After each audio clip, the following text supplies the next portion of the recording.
In the headlines, a veteran Calypsonian with decades in the business to open Saturday's finals. Czech Hall residents consider leaving their homes due to threats posed by the river. And Winmud's Volcano secures first win in the Super 50 Cup.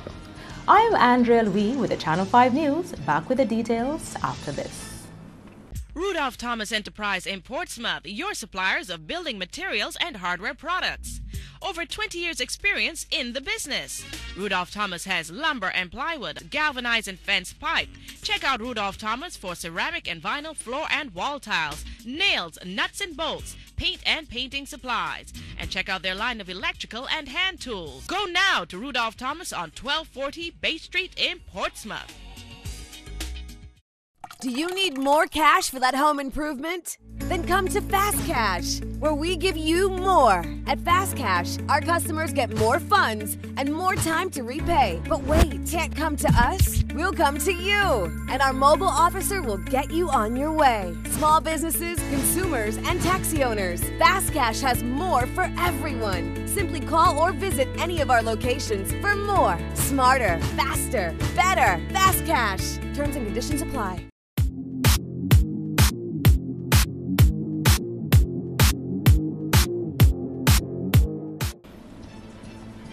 Thank you for staying with us. First up, a veteran Calypsonian with over 30 years in the business who took a 4-year break from Calypso will be opening the grand finals of the Calypso competition on Saturday. The ceremony, in which the 10 finalists pick at which number they will perform on the night of the show, was held at the Calypso House on Thursday. Former 3-time Calypso monarch Andrew Discrenter Basil will perform at number 1. First-timer to the finals, Chris B. Sylvester will take to the stage at number 2. Third on the lineup is Stefan Subero, stage name Stefan, who is into the finals and the big leagues of Calypso for 2 consecutive years. Singing at number 4 will be Murphy Cy John Jules. Fifth on the lineup is the only female Calypsonian in the pack and one-time monarch Tasha P. Peltier. Performing at number 6 will be Jude J.D. Delaunay, who is into the finals for the 2nd straight year. He opted to switch numbers with Hakesy. Following him will be the reigning Calypso king, Gregory Caressa Rivera, at number 7. Then Emmanuel Hakesy Salamat, another veteran, this one in the Calypso arena for over 40 years, will perform at number 8. Former 8-time Calypso monarch Denison Dice Joseph, who was absent on Thursday, will then take to the stage at number 9. And wrapping up the competition will be Daryl the Bob performing at number 10. The 8 judges to join head judge Patrick Pemberton at the finals were also selected on Thursday. They are Nadine Rivera, Gafford Joseph, Ashma McDougall, Bernardo Christian, Reginald Lafleur, Julian Benjamin, Michael Augustine, and Huguette Saint-Hilaire. The 2 judges on reserve are Ronald Smith and Celia Maxwell. In other top stories, serious fears of the Czech Hall River as some residents contemplate leaving their dream homes or risking their lives. Iduna Jean-Baptiste has that story. The housing location suitability at Czech Hall Valley is in the spotlight as the impact of climate change has made it harder to embrace living near waterways. Residents are finding that in no way has defense walls protected them from the raging river, causing them to run away from their homes. That was so for Bernice Matthew, who erred on the side of caution ahead of Hurricane Maria and vacated her house. After Erica, there was no way I was going to stay here because I had the first lashing from Erica. There was also flooded after Erica. So now I was in the house. I moved out 2 days before. All my yard was enclosed with a wall. There was a big gate there. I put a new wall after Erica. Everything was washed away. The river flooded my house. Although I had shutters, I don't know how the river broke the shutters and came in. So my whole downstairs was flooded. There was a door at the back. A washing machine was close to the door. That was washed out. When I came, there was no door at the back. I made the door on the coconut tree. Matthew could finally re-enter her home to clean it 4 months after the storm. I wrote government for assistance. They did help me, so because from this weekend, they finished clearing my yard. So as you can see, I got somebody to help me clean up the porch right now. So right now, only the weekend was clear, so now I'm trying to clean out the porch and see what I can do. But it was really rough. I was able to clean inside the house. but I could not approach the front. After Erica, my car was parked in my yard. It was washed away. I got nothing from the insurance because it was third party. So that was my first loss. Further compounding her trouble is the cancellation of insurance coverage for her house by her insurance company. My house was insured initially. I got assistance from the insurance, and then they renewed late last year. But then they called me in and told me that head office said they wasn't insure any more houses here, so my insurance was cancelled. My insurance was cancelled, so right now the house is uninsured. So they were good to me. They gave me some assistance after Eric, and you know, I mean, not as much as I would like, and then I got some after Maria. But the thing is that I had a small mortgage left at the bank, and since my house was not insured, I tried to take the money to pay on the mortgage. Because next time, if there's a next time and everything go, I wouldn't want to know I'm on the bank. So right now I'm left with nothing, and I need to repair my house. Seeing I've invested all my life earnings in the house, I can only see how I can get materials to repair it and rent it. Because everything went in the house. You know, I'm an accountant. I had my little office upstairs. I just had to forget that right now because everything got damaged. For the next door neighbors, their only plan now is to relocate permanently after 19 years. 2 years ago, I just realized that the river is in the backyard. The house is in the middle and surrounded by water. Every time that rain falls and the river overflows bank, my neighbor house and my house, I would say that's the river's path. Because if we are in there, there's no way we can get out. From the four corners of the houses, river. And when I tell you river, it's not just river, raging river. Me, personally, with my family, our concern is to get out. Because after seeing and experiencing that, I think if we have to maybe take another one like that, some lives will be lost. Were you here during Hurricane Maria? Well, we ran by the neighbor just before. No sooner did we do that, the river burst the road. We took shelter with a neighbor over there on the other side of the road. But it still is not safe in my opinion. Because we were there and the water was still in her yard.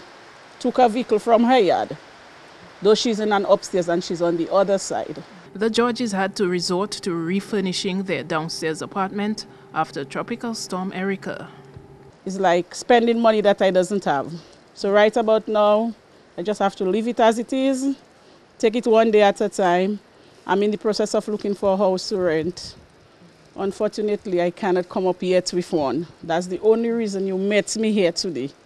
But as soon as one is available, my family for sure will be gone. I no longer can live at Checkall Valley. As much as I love my house, I love the area, I looked at it, I took it to be my dream home. You cannot hold on to something that you cannot enjoy. And so, at the end of the day, I decided to cut my losses and move out. On Saturday, they cleaned the backyard, and all thanks to the Honorable Rayburn Blackmore. After asking him, he sent somebody to do it. The backhoe and the caterpillar spent 18 hours. All the stones you see on this side came from the neighbor's yard and my yard. In related news, Prime Minister Skerrit says there will be no determination on relocation at Checkall Valley in Massac. Mr. Skerrit was responding to a question by Channel 5 News on the suitability of the area for future construction. Not only in the Massac area, but there are several parts of the country where folks, there's certain homes, and that's why we will be guided by experts to say to us, look, you're going to Massac, or you're going to Checkall, you're going to Collio. These areas are safe, so people could continue to reside there. These homes are in a danger zone, so we need to relocate these people. So we will be seeking expert advice on this. In respect to the relocation of Massac, there will be no determination on that. Instead, the country's leader says government's intervention will be to lessen the intensity of future disasters' impact. But we believe, based on the advice given by the hydrologists, we can mitigate against the flooding that has taken place there during Erica and during Maria. And that would involve placing boulders in some areas, and that would involve the construction of retaining walls. You would have gone there yourself, and you can see over time, by human action, we have narrowed the path of the water. We need now to expand it, to go back to this original width, to allow for the volume of water to flow much more easily than they have been in the past. On to the business sector. Hurricane Maria impacted small business in Dominica in a huge way, and the government, through the small business unit, has taken measures to help them get back on their feet. As our next story shows, the struggle goes on for some small businesses. One area of small business here, which may not often feature prominently, is that of the publishing sector. Businesses like Parry Bellott's Parbell Enterprises, responsible for Link magazine and the television program of the same name. He also does some consultancy work. Parry Bellott opened his home to Channel 5 News, where he has operated his business for quite some time. In order to succeed in the printing business, communication and electricity, phone service and access to the internet are critical.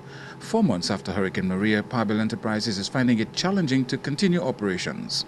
In fact, we found out the Carnival edition of Link magazine may already be in jeopardy. It's a struggle. Up to now, I don't have internet, Wi-Fi and so difficult communicating. I mean, you know, news now and a news magazine, you got to get the news. So I don't even have access to DNO and things like that. I miss, because I'm a news fanatic, I miss every night watching my television You news. in the dark. Very much in the dark. And the first few days was really miserable. Not only I was contemplating a great loss, because I have a lot of papers, that's my line of business, books, reports, magazines from all over the world. I keep this for my archive, reference, and so on, you know. So your archives Maria took a bad hit, about 70%, I estimate, gone forever. Between what has just disappeared and what has stuck together so firmly, I'll show you evidence of it. You have to kind of break them. So it was almost depressing. The roof of the operation area went. What was even the other half, what covered our bedrooms and so. So at least we knew we could go into bed, not, you know, getting rain falling on us. So that was one compensation. But from the business standpoint, I mean, I had about 3 cupboards destroyed, and I'll show you some of them in bits and pieces. You know, as I say, the contents, and, you know, a lot of papers. Very discouraging. I couldn't do an independent issue or Christmas issue, I mean, you know, but maybe for Carnival I can do something. So we've been working on producing a link for Carnival. That has been even more challenging, I thought, because 2 institutions, I won't mention their names, who promised that within a couple of weeks, I'm talking a month ago, we'll probably have internet and so on here, failed to deliver. Because I know this week, for instance, is going to be crunch week, I arranged with another institution, I won't mention their name, although I mentioned it to you privately, that they would accommodate me for this week, which was critical in terms of getting last-minute information, transferring from our graphics people, news, and so on. This week, I would be based there. But last Friday, they started having problems with the internet, and up to Tuesday, yesterday, or the day before, they were telling me, internet still hasn't come back. That is a location you could operate from? Operate from. In other words, they allowed me. They normally had internet and so on. They just moved to that new place too because their old offices were also damaged. They moved new and said, Mr. Bob, we know what you're doing. You're a member of the organization. We will accommodate you with a desk. Bring your computer stuff. There's no point in me bringing my computer stuff there if I can't get internet. Besides the logistical problems posed by the destruction caused by Hurricane Maria, Bellott also has staffing challenges. Trying to get in contact with my previous members of staff. I had about 3 people working with me before the storm. Well, one actually had left just before. He had gone to study. The other 2 cannot contact them. Simply cannot contact them. Both of them live in the country. One in sort of Woodfordale area, another one in Kalinago territory. Oh, well, that is far out. That is far out. Phone's not working. Maybe they have a new phone, I don't know, whatever. Or they're dealing with their own problems with housing or whatever, you know. Been trying to get other staff. Can't get anybody yet. No value. I mean, I had a lot of stuff, as you know, I've been in the political arena from the days of Eugenia Charles. I have a lot of tapes and so on of her voice and things. Half of that's gone. The building continues to leak when it rains, and so Bellott has taken a decision to build what he calls a resilient or strong room from where he intends to conduct his future operations. Bellott says he's not ready to take his doctor's advice to retire as he enjoys staying active. On to youth developments, the National Youth Council is to embark on an island-wide mobilization campaign ahead of its major activity later this year. The general elections for a new executive body was to be held in September 2017, but has been postponed to 2018 due to Hurricane Maria. Communications officer with the NYC, Paul Barron, explained that the non-availability of youth officers for the task was a setback, but now it's all systems go. They were temporarily engaged with the Ministry of Housing, and as such, it impacted our effort. Fortunately, they are back at their respective posts with the Division of Youth, and as such, we are now strategically working together to ensure that. How we do that, we would need to go to the various 8 districts throughout the country, mobilize, bring young persons together, but more importantly, seeking to add value to them at that point. You would appreciate that Maria would have had an effect on young persons generally, either for employment, loss of property or life. And we thought going back to them after Maria from September onwards was somewhat premature.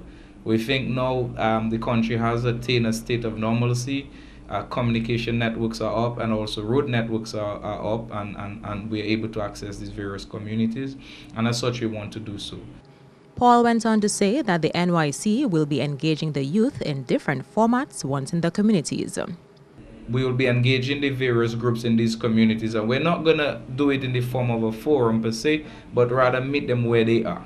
If it may be in the workplace, if it may be on the farm, if it may be on the block, to ensure that we would want to experience the hard-on campaign that had occurred for obvious reasons. Now would be, more importantly, to add value to their lives and find out what their needs are, so we can in turn channel that back to the Division of Youth Central Government to ensure that they're well represented at that point.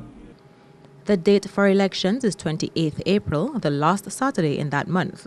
Barron explained that the number of candidates seeking election has fluctuated since the storm. I think Maria may have affected the ambitions of some of the candidates, simply for the simple reason that they'll either active or inactive or inactions on their part in terms of physically being seen, leading the way, engaging the council. Of course, I do not think that they have sort of abandoned the idea, but it would need some sort of resuscitating on their part to enable that candidacy to be realized at the General Assembly. We also expect that we may have some on the floor nomination, which normally happens, and we have actually opened up the process, the nomination period as of now, so that if there are interested young persons out there, then they can, be nominated and to participate. There are various positions and roles that have to be filled, and we welcome every and anybody who's interested in serving on the council at that level. The youth awareness campaign starts on Saturday, 10th February, and ends on 1st March. This is the Channel 5 News. Kenny Williams is next with your sports highlights after the break. M&J Covering is the producer of designed galvanized and galvalume in Dominica.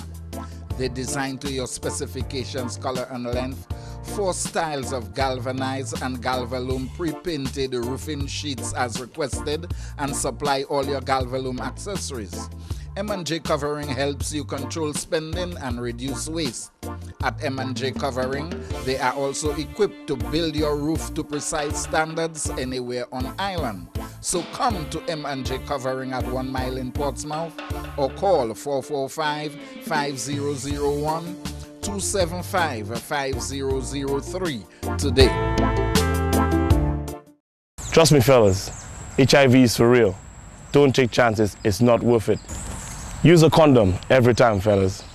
The choice is yours. Don't take chances. I play it safe. I use a condom every time. You should as well. A message brought to you from the National HIV/AIDS Response Program, reminding you to be safe this carnival.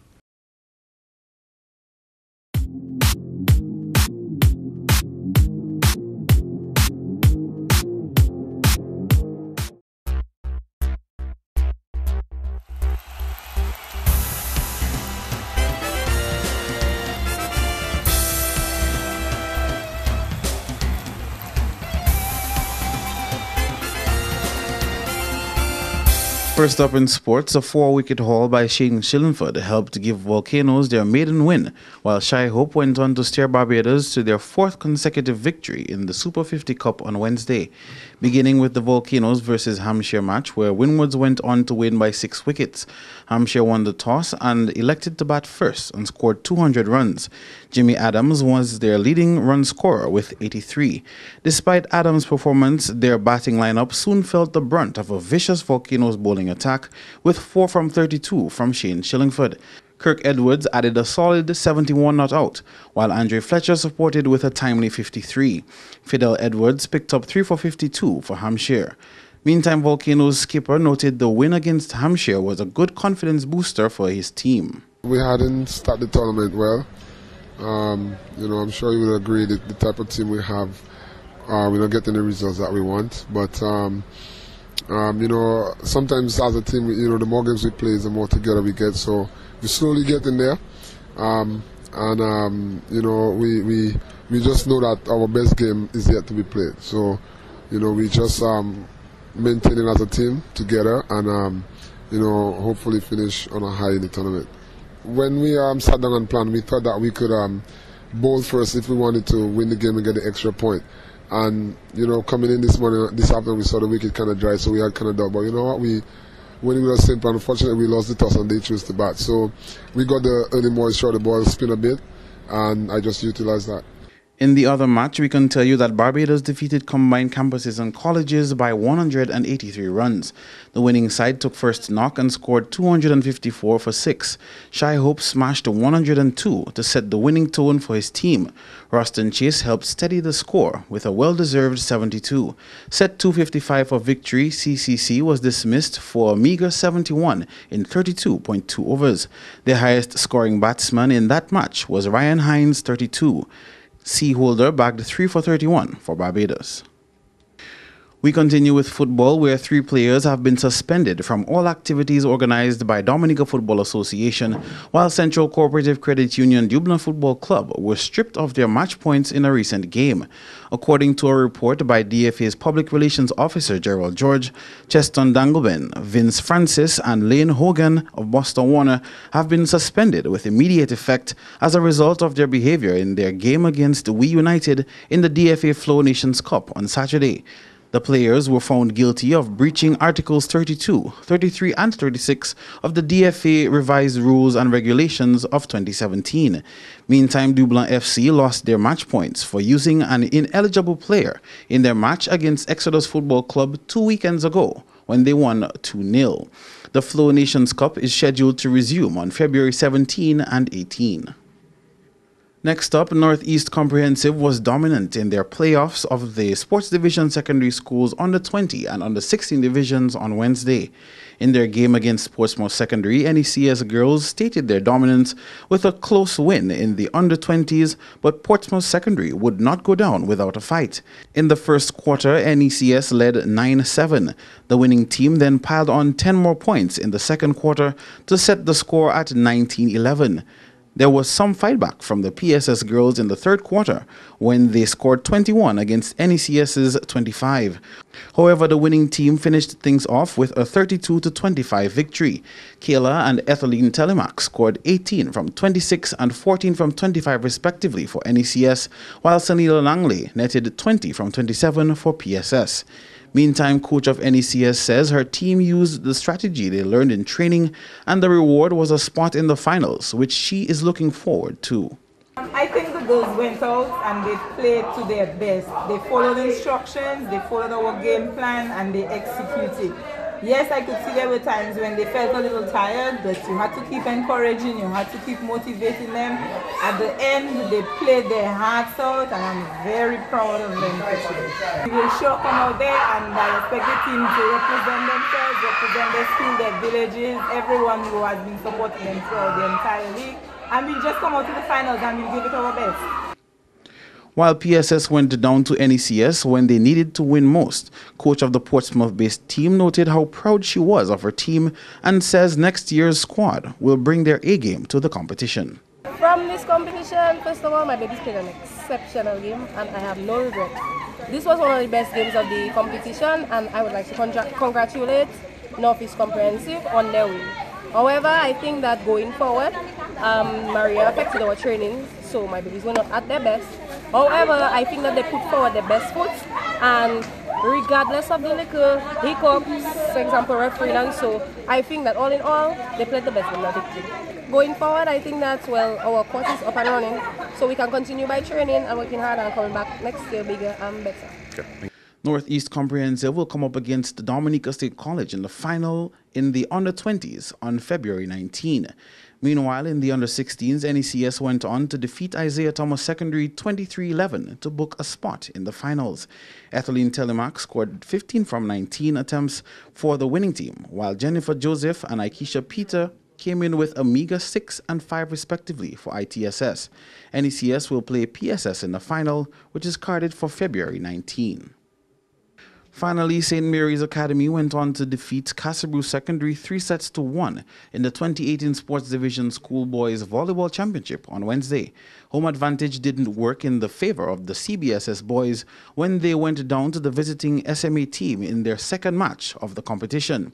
CBSS dominated the first set 14-25, but their winning luck ran out in the remaining sets when they lost the remaining 3 sets 25-23, 25-23, and 25-23. However, Aaron Burton emerged MVP for the home team, while Omari Christopher got the same award for SMA. The league is scheduled to continue on Friday with Northeast Comprehensive against Isaiah Thomas Secondary in the male and female categories at 2 and 3:30 p.m. respectively. That's all the time for sports. I am Kenny Williams. Join us next time.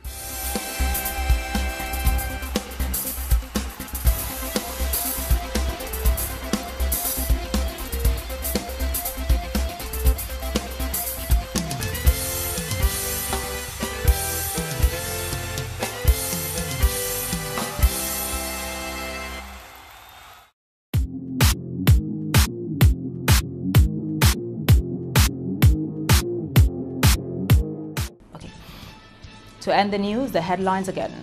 A veteran Calypsonian with decades of experience to open Saturday's finals. Czech Hall residents consider leaving their homes due to threats posed by the river. And Winmod's Volcanoes secure first win in Super 50 Cup. Feel free to contact us at news@marpin2k4.com. You can also access our past newscasts on our YouTube channel. On behalf of the entire production team, I am Andrea Louis, and to all of our viewers around the world, thank you so much for watching. Join us tomorrow.